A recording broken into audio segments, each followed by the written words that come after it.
창세기 3장 6절로 21절 말씀 한 절씩 교독하고 마지막 절은 함께 읽겠습니다. 제가 먼저 읽습니다. 여자가 그 나무를 본즉 먹음직도 하고 보암직도 하고 지혜롭게 할 만큼 탐스럽기도 한 나무인지라 여자가 그 열매를 따먹고 자기와 함께 있는 남편에게도 주매 그도 먹은지라. 이에 그들의 눈이 밝아져 자기들이 벗은 줄을 알고 무화과 나무 잎을 엮어 치마로 삼았더라. 그들이 그날 바람이 불 때 동산에 거니시는 여호와 하나님의 소리를 듣고 아담과 그의 아내가 여호와 하나님의 낯을 피하여 동산 나무 사이에 숨은지라. 여호와 하나님이 아담을 부르시며 그에게 이르시되 내가 어디 있느냐. 이르되 내가 동산에서 하나님의 소리를 듣고 내가 벗었으므로 두려워하여 숨었나이다. 이르시되 누가 너의 벗었음을 내게 알렸느냐. 내가 내게 먹지 말라 명한 그 나무 열매를 내가 먹었느냐. 아담이 이르되 하나님이 주셔서 나와 함께 있게 하신 여자 그가 그 나무 열매를 내게 주므로 내가 먹었나이다. 여호와 하나님이 여자에게 이르시되 내가 어찌하여 이렇게 하였느냐. 여자가 이르되 뱀이 나를 꿰므로 내가 먹었나이다. 여호와 하나님이 뱀에게 이르시되 내가 이렇게 하였으니 내가 모든 가축과 들의 모든 짐승보다 더욱 저주를 받아 배로 다니고 살아 있는 동안 흙을 먹을지니라. 내가 너로 여자와 원수가 되게 하고 내 후손도 여자의 후손과 원수가 되게 하리니 여자의 후손은 내 머리를 상하게 할 것이요 너는 그의 발꿈치를 상하게 할 것이니라 하시고 또 여자에게 이르시되 내가 내게 임신하는 고통을 크게 더하리니 내가 수고하고 자식을 낳을 것이며 너는 남편을 원하고 남편은 너를 다스릴 것이니라 하시고 아담에게 이르시되 내가 내 아내의 말을 듣고 내가 내게 먹지 말라 한 나무의 열매를 먹었은즉 땅은 너로 말미암아 저주를 받고 너는 내 평생에 수고하여야 그 소산을 먹으리라. 땅이 내게 가시덤불과 엉겅퀴를 낼 것이라. 내가 먹을 것은 밭의 채소인즉 내가 흙으로 돌아갈 때까지 얼굴에 땀을 흘려야 먹을 것을 먹으리니 내가 그것에서 취함을 입었음이라. 너는 흙이니 흙으로 돌아갈 것이니라 하시니라. 아담이 그의 아내 이름을 하와라 불렀으니 그는 모든 산자의 어머니가 됨이더라. 여호와 하나님이 아담과 그의 아내를 위하여 가죽옷을 지어 입히시니라. 아멘. 2주 전에 나누었던 것처럼 하나님께서 하와를 아담에게 이끌어 오심으로 인하여서 아담은 하와를 만나고 하와는 아담을 만나게 됩니다. 지난주에 나누었던 것처럼 하나님께서는 두 사람에게 서로 돕는 배필 에제르가 되라라고 명하십니다. 어떻게 이름을 짓느냐에 따라서 감정과 행동과 인생이 결정이 되니 좋은 이름을 지을 뿐만 아니라 옆에 있는 사람이 좋은 이름을 지을 수 있도록 돕는 존재가 되라는 겁니다. 아담과 하와는 인류 최초의 가정이 되었습니다. 그런데 이 가정은 최초의 가정이라고 하는 의미 이외에 대표성 혹은 상징성을 가집니다. 아담과 하와가 그때 그곳에서 경험했던 많은 일들을 우리 가정도 지금 여기에서 고스란히 겪게 된다라고 하는 겁니다. 그래서 오늘은 아담과 하와가 그때 그곳에서 경험했고 우리가 지금 여기에서 겪고 있는 일들에 대해서 나눠보려고 하는데 세 가지로 나눠봤습니다. 첫 번째는 이것입니다. 모든 가정에는 위기가 있다는 거예요. 아담은 하와를 만나고 큰 행복을 느낍니다. 한번 읽어보실까요? 창세기 2장 23절 말씀입니다. 함께 읽습니다. 시작. 아담이 이르되 이는 내 뼈 중에 뼈요 살 중에 살이라. 이것을 남자에게서 취하였은즉 여자라 부르니라. 아멘. 아담은 하와를 보고 말합니다. 이는 내 뼈 중에 뼈요 살 중에 살이다. 나에게서 나왔으니 여자라고 불러야 되겠다라고 이야기를 하죠. 공동번역은 어떻게 표현을 하고 있는가 한번 화면을 보시고 읽어볼까요? 함께 읽습니다. 시작. 아담은 이렇게 외쳤다. 드디어 나타났구나. 내 뼈에서 나온 뼈요 내 살에서 나온 살이로구나. 지 아비에게서 나왔으니 지 어미라고 부르리라. 아멘. 아담은 자신과 하와가 한 몸이라고, 따로 떨어진 존재가 아니라고 고백을 하거든요. 그의 고백을 보면 이 가정에는 문제도 위기도 없을 것 같습니다만 성경을 보면 그렇지 않다는 거예요. 한번 읽어볼까요? 창세기 3장 7절로 8절 말씀 함께 읽습니다. 시작. 이에 그들의 눈이 밝아져 자기들이 벗은 줄을 알고 무화과 나무 잎을 엮어 치마로 삼았더라. 그들이 그날 바람이 불 때 동산에 거니시는 여호와 하나님의 소리를 듣고 아담과 그의 아내가 여호와 하나님의 낯을 피하여 동산 나무 사이에 숨은지라. 아멘. 12절로 읽어볼까요? 함께 읽습니다. 시작. 아담이 이르되 하나님이 주셔서 나와 함께 있게 하신 여자 그가 그 나무 열매를 내게 주므로 내가 먹었나이다. 하나님 앞에서 거릴 것 없었던 아담과 하와가 갑자기 부끄러움을 느끼고 나무 사이에 가서 숨습니다. 선악과를 먹었기 때문이에요. 하나님께서 아담과 하와를 찾아오셔서 물으십니다. 내가 너희에게 먹지 말라고 명한 그 나무의 열매를 먹었느냐? 그랬더니 아담이 무엇이라고 대답을 하냐면 하나님께서 나에게 주어서 함께 있게 하신 그 여자가 나무 열매를 내게 권함으로 주므로 내가 먹었나이다, 이렇게 얘기를 합니다. 방금 저희가 읽었던 것처럼 하와를 처음 만났을 때 너와 나는 다른 존재가 아니다, 한 몸이다 라고 고백을 했었는데 문제가 나고 또한 하나님께 이에 대해서 변명할 거리를 찾다 보니 하와는 나와 한 몸이 아닙니다. 그는 나와 분리된 존재입니다. 그 여자라고 얘기를 하죠. 그리고 이 모든 일의 책임은 그 여자에게 있습니다 라고 얘기를 했다는 거예요. 하와가 그 이야기를 옆에서 듣고 있었겠죠. 하와가 그 이야기를 듣고서 어떤 생각을 하고 어떤 말을 했는지 성경에 나와 있지는 않습니다만 상식적으로 제가 하와라면 아담의 말을 듣고 그동안 아담에 대해서 가지고 있었던 신뢰가 상당 부분 깨졌을 것 같습니다. 뭐 이런 사람이 있어, 앞으로 이 사람과 가정을 이뤄서 잘 살아갈 수 있는 거야? 이런 사람 내가 어떻게 믿을 수 있는 거야? 라는 생각이 들 수밖에는 없다는 거예요. 선악과라고 하는 문제가 부부관계의 위기가 되었다라고 하는 거예요.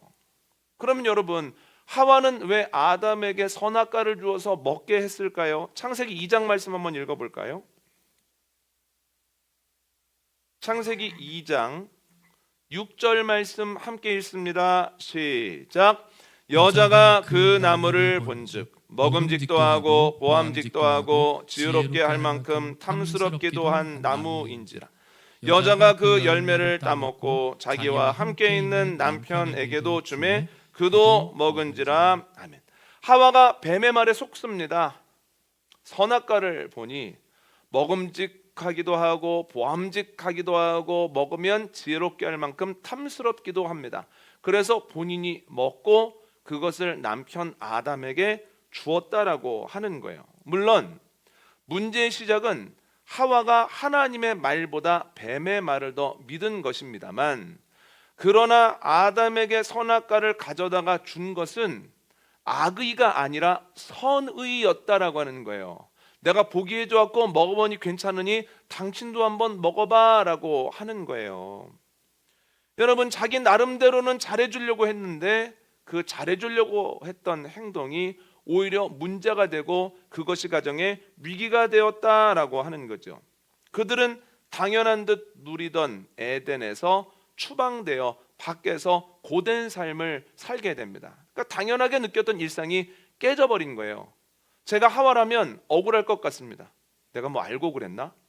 그리고 내가 혼자 잘 되자 그랬나? 같이 잘 되자고 나도 먹고 당신도 먹인 거지 라고 하는 마음이 들 수밖에 없을 것 같습니다. 그런데 지금도 이와 비슷한 일들이 가정 내에서 일어난다라고 하는 거예요. 누군가가 이야기를 합니다. 여기에다가 투자를 하면 경제적으로 상당한 이득을 볼 수 있습니다. 그래서 거기에다가 분별력을 채 가지지 못한 상태에서 여러 가지 투자를 하죠. 그러다가 문제가 시작이 되곤 합니다. 경제적인 문제가 생기면 이에 대한 이야기를 하다가 부부관계나 가족 간의 관계가 소원해지고 위기를 맞게 된다라고 하는 거예요. 때로는 이 문제가 크고 해결이 안 되면 이로 인하여 가족들이 당연한 듯 누리던 일상이 깨어지기도 한다는 거예요. 이런 경우도 있습니다. 누군가의 말을 듣고 본인이 먹어보니 괜찮은 것 같아서 약을 권합니다. 이거 약 먹으면 괜찮아. 허리에 좋은 거야. 식욕이 없을 때 먹으면 식욕이 금방 돌아와. 그런데 나중에 알고 보니 그것이 그 사람에게 치명적인 어려움을 주는 경우도 있다는 거예요. 미안하기도 하면서 그땐 그런 생각이 들죠. 내가 잘 되라고 했지 안 되라고 했나? 그리고 그렇게 싫었으면 본인이 그걸 거부했어야지. 이런 생각도 든다는 거예요. 그러니까 문제의 원인 중에 하나는 같이 잘 살아보려고 하다가 크게 이런 일을 벌이는 가운데 문제가 생기는 거예요. 남 잘 되라고 권했다가 그것이 오히려 그 사람에게 독이 되는 경우에 가정에 문제가 생기곤 한다는 거예요. 그런데 매튜스라고 하는 신학자는 가정에서 생기는 위기의 또 다른 원인에 대해서 이야기를 합니다. 화면을 보시고 창세기 3장 16절 말씀 한번 읽어볼까요? 함께 읽습니다. 시작. 또 여자에게 이르되 내가 내게 임신하는 고통을 크게 더하리니 내가 수고하고 자식을 낳을 것이며 너는 남편을 원하고 남편은 너를 다스릴 것이니라 하시고 아멘. 4장 7절도 이어 읽어봅니다. 시작. 내가 선을 행하면 어찌 낯을 들지 못하겠느냐. 선을 행하지 아니하면 죄가 문에 엎드려 있느니라. 죄가 너를 원하나 너는 죄를 다스릴지니라. 아멘. 하나님께서 하와에게 말씀하시죠. 너는 남편을 원한다. 가인에게는 이렇게 말씀하십니다. 죄가 너를 원한다. 원한다라고 하는 단어가 쓰였는데요. 한국말 번역본에서만 같은 단어가 아니라 원어를 봐도 같은 단어라는 거예요. 테슈카라고 하는 단어가 쓰였는데 테슈카라고 하는 단어는 상대방을 통제하고 지배하려는 강렬한 욕망을 뜻합니다. 그러니까 죄가 가인을 지배하려고 하는 것처럼 하와가 아담을 통제하고 지배하려는 마음을 가지고 있었다는 거예요. 번역본을 보면 테슈카라고 하는 단어의 뜻이 보다 명확하게 드러나거든요. 표준 세번역에서는 이 동일한 구절을 이렇게 표현합니다. 네가 남편을 지배하고 싶겠지만, 공동번역에서는 이렇게 표현을 하거든요. 남편을 마음대로 주무르고 싶겠지만 이라는 거예요. 그러니까 하와가 선악과를 남편에게 준 근원적인 이유는 내가 보니까 좋아 보여. 내가 먹어보니까 괜찮아. 그러니까 선악과 먹어. 내 말 들어 라고 하는 아담에 대한 통제의 욕구가 있었다는 거예요. 이게 문제가 되고 이게 위기가 되었다라고 하는 겁니다. 그런데 그러나 하와만 아담을 통제하려고 하는가? 그렇지 않다는 거예요. 창세기 3장 16절을 다시 한번 화면 보시고 읽어보실까요? 함께 읽습니다. 시작. 또 여자에게 이르시되 내가 내게 임신하는 고통을 크게 더하리니 내가 수고하고 자식을 낳을 것이며 너는 남편을 원하고 남편은 너를 다스릴 것이니라 하시고 아멘. 아담도 하와를 다스리고자 하는 마음을 가지고 있다는 거예요. 즉 아내가 남편이 아내에게 가지고 있는 통제 욕구가 아담과 하와의 가정이 위기를 겪는 이유 중 하나라는 거예요. 그런데 아담과 하와만 그런 것 아닙니다. 우리도 배우자에 대한 통제 욕구를 가지고 있다는 거예요. 그래서 예전에 결혼하는 사람들에게 뭐라고 조언을 했냐면 결혼 생활 초반에 배우자를 잡아야 돼. 버릇을 잘 들여놔야 돼. 뭐 이런 얘기도 하고, 농담이기는 하지만 또 배우자에게 어디 하늘 같은 남편에게 뭐 이런 표현을 쓰기도 하고, 그리고 오래된 단어이긴 합니다만 간 큰 남자라는 단어가 유행한 적이 있었습니다. 그러니까 아내가 무엇을 하려고 하는데 남편이 이에 대해서 물을 때 여보 어디가? 나 뭐 먹어? 뭐 이렇게 물어보는 사람을 간 큰 남편이라고. 그러니까 내가 너에게 영향을 줄 수는 있지만 나에게 무엇인가를 물어보거나 나에 대해서 무엇인가를 요구하거나 통제하려고 하면 그건 안 된다라고 하는 무의식적인 것들이 들어있는 거예요. 여러분, 부부는 서로 통제하려는 욕구를 자기도 모르게 갖게 되어 있습니다. 아담과 하와로부터 우리에게 자연스럽게 흘러내려오고 있는 바라는 거예요. 그런데 이건 부부 사이에서만 그런 건 아닙니다. 자녀와의 관계 속에서도 그러거든요. 부모들이 자녀에 대해서 적지 않은 통제 욕구를 가지고 있습니다. 이런 삶을 살았으면 좋겠다. 이 단계에선 이걸 했으면 좋겠다. 지금 이걸 먹었으면 좋겠다. 이건 안 했으면 좋겠다. 통제 욕구를 가지고 있죠. 통제 욕구를 가지고 무엇인가를 하다 보면 이게 문제가 될 수 있다는 걸 알면서도 잘 안 됩니다. 또 어려운 건 이게 통제 욕구로부터 나온 것인가, 이걸 이렇게 봐야 되는가, 아니면 부모로서의 사명에 관련된 것인가, 교훈과 훈계에 대한 것인가 라고 하는 경계가 때로는 매우 모호하기 때문에 내가 교훈과 훈계를 한다고 하면서도 나중에 뒤를 돌아보면 이것이 내 뜻대로 내 마음대로 자녀를 좀 이끌어보고 싶은 생각이었구나 라고 하는 것들로 회개하게 될 때도 있다라고 하는 거예요. 근데 통제 욕구의 문제는 가정에만 있는 일은 아닙니다. 교회도 마찬가지입니다. 목회자가, 중직자가, 또한 교인 중에 누군가가 교인들을 그리고 교회를 통제하려고 하는 욕구를 가지고 여러 가지 일들을 하다 보면 또 교회 안에 문제가 생기고 그로 인해 교회가 위기를 겪게도 된다라고 하는 거죠. 여러분, 우리 가정은 어떻습니까? 우리 교회는 어떻습니까?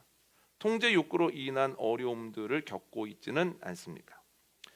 그런데 오늘 본문 이유를 보면 아담과 하와의 가정은 또 다른 이유로 위기를 맞이한다는 거예요. 아담과 하와의 아들들이 태어나고 둘이 자기의 소산으로 하나님께 제사를 드리는데요. 웬일인지 하나님께서는 장남 가인의 제사는 받지 않으시고 아벨의 제사만 받으신다는 거예요. 가인이 화가 났습니다.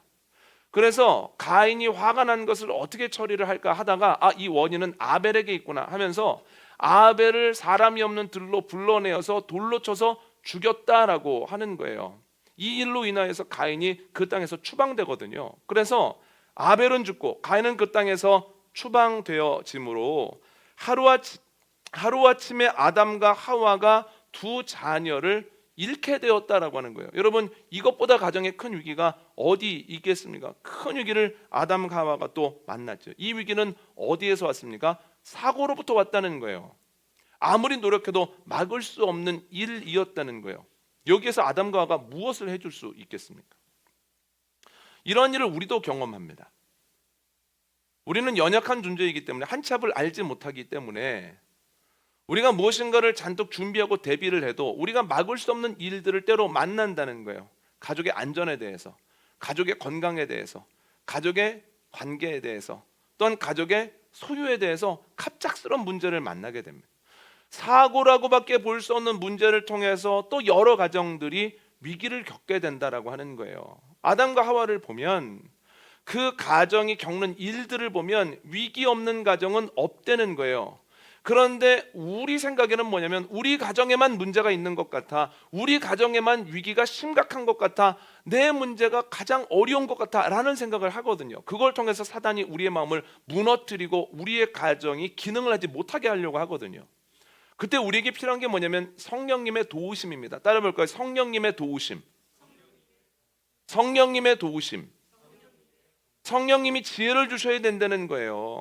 모든 가정에는 위기가 있구나. 아담과 하와의 가정에서부터 위기가 있었구나. 때때로 위기를 만나는 것이 우리의 연약함일 수밖에 없구나라고 하는 것을 깨달아 알게 하시고 인정케 하시는 하나님의 은혜, 성령님의 도우심이 우리에게 있어야 된다라고 하는 것.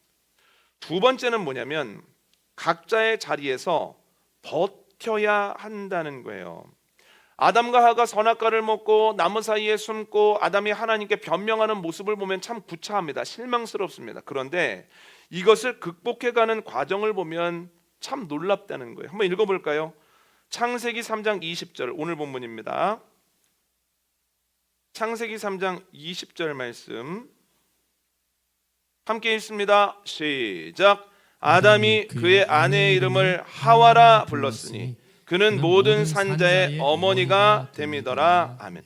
우리는 하나님이 아담의 이름을 지어주셨기 때문에 하나님께서 하와의 이름도 지어주셨겠거니 라고 생각합니다만 성경을 보면 하와의 이름을 지어준 것은 아담이라는 거예요. 그러니까 하나님께서 이름 짓기의 권한을 주셨는데 그 권한은 하와도 포함된 것이었다라고 하는 거죠. 그러니까 만남에서부터 에덴 동산에서 추방될 때까지 아담은 자신의 아내를 여자라고 불렀던 것 같습니다. 그런데 추방되면서 자신의 아내를 하와라고 부릅니다. 하나님께서 추방하시기 전에 너는 임신과 출산의 수고와 고통을 감당하라 라고 말씀하셨거든요. 그러니까 이 이야기를 듣고 하와가 있기에 또 새로운 생명이 태어나는구나 라고 하는 것을 깨닫고 아담이 하와에게 생명의 근원, 당신이 있어서 생명의 강이 흘러가는 거야 라고 하는 아주 멋진 이름을 아내에게 지어주었다라고 하는 거예요. 그런데 여러분, 아담이 하와에게 이 좋은 이름을 지어주는 것이 당연합니까? 그렇지 않다는 거예요. 여러분, 아담과 하와가 에덴에서 쫓겨난 이후에 이전과는 비할 수 없는 고된 삶을 살게 되었다라고 하는 거예요. 가시덤불과 엉겅퀴가 나는 땅을 개간해야 되고 그곳에 씨앗을 뿌려야 되고 시행착오를 경험하는 가운데서도 고된 일을 해야 된다는 거예요. 그러면 아담은 힘들 때마다 자기가 노력했으나 열매가 안 열릴 때마다 하와에 대해서 나쁜 이름을 지어줄 수도 있거든요. 아유, 속은 사람, 뱀한테 속은 사람, 아유, 확인도 안 하고 남한테 권한 사람, 이 모든 고통의 출발점, 이런 나쁜 이름도 지을 수 있거든요. 아니, 어떻게 아내한테 그런 이름을 짓습니까? 아니요, 우리는 쉽게 내 옆에 있는 사람한테 입술로 아니면 마음으로 나쁜 이름을 짓거든요. 이런 이름 많이 짓죠. 아이고, 저 사람만 아니었어도, 그때만 잘했어도, 그것만 안 넘어져서, 이런 이름들을 수없이 지어내거든요. 아담도 그런 이름을 짓고 싶은 마음이 왜 안 들었겠습니까? 힘들 때마다, 어려울 때마다 그때 안 속았어야지, 그때 분별했어야지, 그때 안 권했어야지 하지 않았겠습니까? 그런데 그런 이름을 짓지 않고 꾹 참고 그래도 당신은 하와야, 그래도 당신은 생명이야, 생명의 강이 당신을 통해 흘러 라고 하는 것들을 끊임없이 기억하고 불러주었다라고 하는 거예요. 그럼 그뿐만이 아닙니다. 아담과 하와는 에덴에서 쫓겨난 이후에 개간과 노동과 임신과 출산과 육아로 굉장히 고된 삶을 살아갑니다. 바쁜 삶을 살아갑니다. 그런데 그 어렵고 힘들고 바쁜 상황 속에서 아담과 하와가 자신의 자리에서 버텨준다는 거예요. 하나님 못하겠습니다, 안 하겠습니다가 아니라 그래도 버티고 있다라고 하는 거죠. 그렇게 살고 있는데 이게 웬일입니까? 창세기 4장에서 또 큰 문제를 만납니다. 앞에서 말씀드렸던 것처럼 사고로 인하여서 가인과 아벨 두 자녀를 잃었다라고 하는 거예요. 얼마나 고통스럽겠습니까? 그럼에도 불구하고 아담과 하와가 버티더라는 거예요. 우리도 때로 문제를 만나고 문제가 위기가 되고 또한 그 위기가 해결되어지지 않을 뿐만 아니라 그 무게감과 심각함이 더해져 가면 그만하고 싶고 멈추고 싶고 포기하고 싶을 때가 많습니다만, 그러나 주님께서는 오늘 본문에 나오는 이야기를 통해서 너의 자리에서 너의 역할을 감당하며 버텨야 한다라고 말씀하시죠. 자녀를 위해서 부모가 버텨야 하고, 부모를 위해서 자녀가 버텨야 하고, 남편을 위해 아내가 버텨주어야 하고, 아내를 위해 남편이 버텨주어야 한다라고 하는 것. 그런데 그게 생각만큼 쉽지 않습니다. 그래서 우리에게 필요한 것이 있습니다. 바로 성령의 도우심입니다. 성령님께서 버틸 수 있는 힘도 주셔야 되고 버틸 수 있도록 마음도 만져주셔야 된다는 거예요. 여러분, 성령의 도우심이 여러분이 문제 가운데, 위기 가운데, 어려움 가운데 있을 때 여러분과 여러분의 가정에 충만하게 임하게 되어지기를 원합니다. 세 번째는 모든 가정에는 은혜가 있다는 거예요. 방금 말씀드린 것처럼 아담과 하와의 가정에서부터 지금에 이르기까지 문제와 위기 없는 가정 없습니다. 그런데 희소식이 있습니다. 문제 없는 가정, 위기 없는 가정 없지만 그래도 모든 가정에는 은혜가 있다라고 하는 거예요. 창세기 3장 21절 한번 읽어볼까요? 창세기 3장 21절 말씀입니다. 시작. 여호와 하나님이 아담과 그의 아내를 위하여 가죽옷을 지어 입히시니라. 아멘. 아담과 하와가 선악과를 먹음으로 이것이 문제가 되고 또 아담이 이걸 변명하는 과정 중에서 부부관계의 위기가 시작이 되어지고 신뢰가 깨어지는 그 순간, 부끄러운 모습을 매우 보이고 있는 그 순간에 하나님께서 짐승을 잡아 그들에게 가죽옷을 입혀주시더라는 거예요. 그 이유가 무엇입니까? 그들이 만든 무화과나무 잎사귀 치마를 가지고는 그들의 부끄러움을 다 가릴 수 없기 때문이에요. 잠시 가리는 것 같지만은 그러나 부끄러움이 또 드러나거든요. 그래서 주님께서는 가죽옷을 지어 입히심으로 그들의 부끄러움을 가려주시고 내가 너희들의 잘못에 대해서 다시는 기억하지 않겠다라고 하는 결단적인 행동을 아담과 하와에게 보여주셨다는 거예요. 아담과 하와에게 그런 자격 없습니다. 그럼에도 불구하고 가죽옷을 지어 입힌 것은 그들을 사랑하시는 하나님의 은혜다라고 하는 거예요.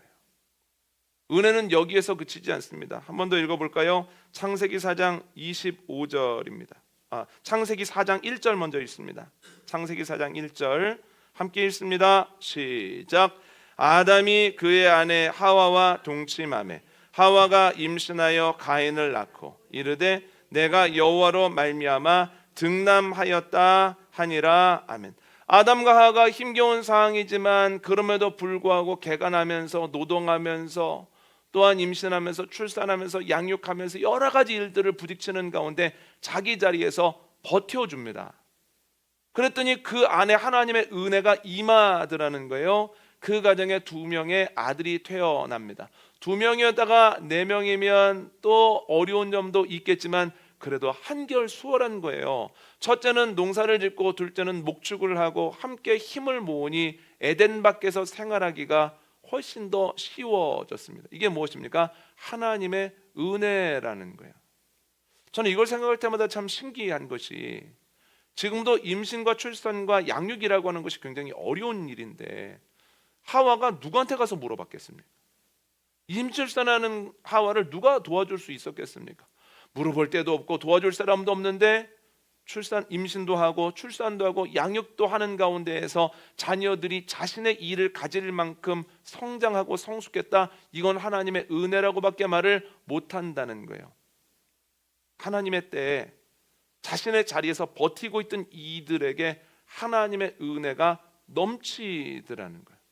하나님의 은혜는 여기서 끝나지 않습니다. 창세기 4장 25절 한번 읽어볼까요?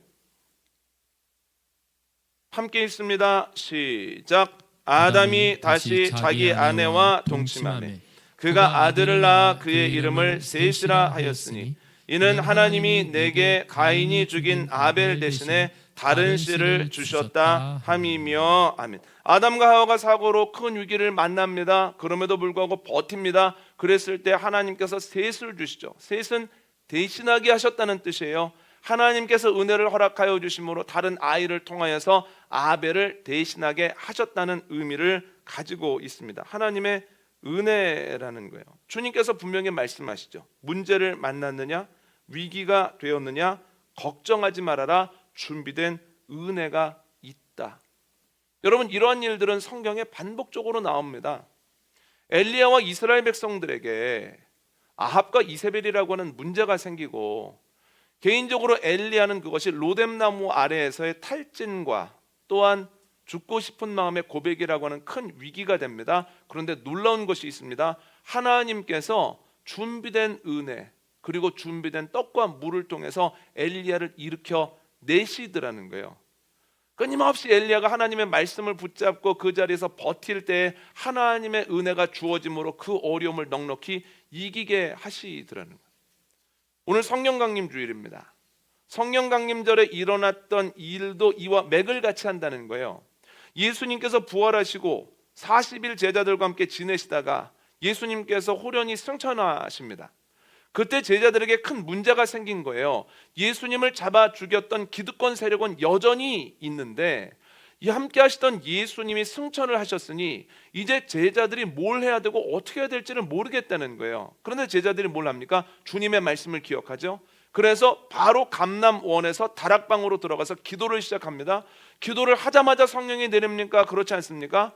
기도하자마자 성령이 내린 건 아니라는 거예요. 하루 지나고 이틀 지나고 일주일 지나고 2주 가까이 되어가려고 하는데도 성령이 내리지 않더라는 거예요. 그런데 그들이 말씀을 믿고 기도의 자리에서 버틴다는 거예요. 오로지 기도에 힘썼다는 거예요. 그랬을 때 주님의 준비하신 성령, 약속하신 성령이 그들에게 임했죠. 그랬을 때 그 신앙 공동체에 왔던 위기가 온전하게 해결이 되었다는 거예요. 주님의 은혜가 그들 앞에 있는 문제를 해결하기에 부족함이 없었다는 거예요. 여러분, 가정에도 교회 공동체에도 하나님께서 준비하신 은혜, 약속하신 은혜가 있는 줄 믿습니다. 그리고 그 은혜가 문제보다 더 큼을 믿습니다.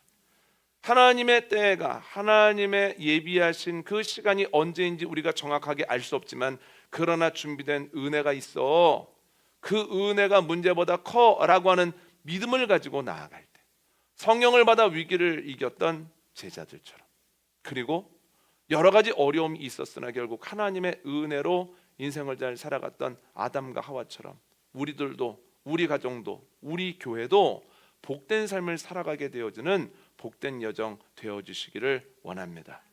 오늘 말씀 정리합니다. 아담과 하와의 가정을 보면서 느끼는 것 세 가지였습니다. 첫 번째는 모든 가정에는 위기가 있습니다. 이것을 인정하고 깨닫는 것, 성령의 지혜가 필요합니다. 두 번째, 각자의 자리에서 버텨내야 합니다. 문제가 일어났다고 해서 바로 일어나 넘어지면 안 된다는 거예요. 이것도 주님의 은혜, 성령의 도우심이 필요합니다. 주님이 힘 주셔야 된다는 거예요. 세 번째는 모든 가정에는 은혜도 있습니다. 은혜 없는 가정, 은혜 없는 공동체 없습니다. 주님의 은혜가 주어질 때까지 우리가 힘써 기도하며 나아가야 된다는 거예요. 이 세 가지를 기억하는 복된 가정 되어주시기를 원합니다.